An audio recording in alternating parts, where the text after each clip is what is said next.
Buksan mo yung TV bag.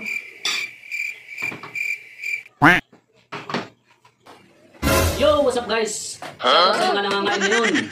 Mga pamilyang Pilipino na may kinakain ngayon. At sa mga walang kinakain, shout out sa inyo. Ako po si Bulpay TV, ang iyong reporter. Ang oras po natin ngayon ay alas 8:15. Para sa ating mga pamilyang Pilipino kumakain dyan, shout out sa inyo. Payo lang ng mga eksperto. Kung mayroon kayong kinakain, kung mayroon kayong pagkain, siguraduhin niyo ubusin niyo at huwag yung sasayangin ang inyong mga pagkain. Dahil maraming mga Pilipino, maraming mga pamilyang Pilipino nagugutom. Kaya siguraduhin niyo na ang pagkain na hindi ninyo sasayangin. Yan ang payo ng mga eksperto upang hindi tayo mawala ng pagkain. At actually guys, ako din na hindi pa ako kumakain dahil wala akong ulam.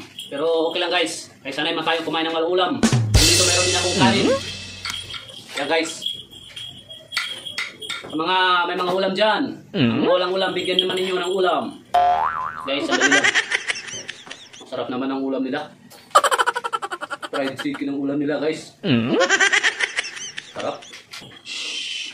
Wala isa guys. Tumayo.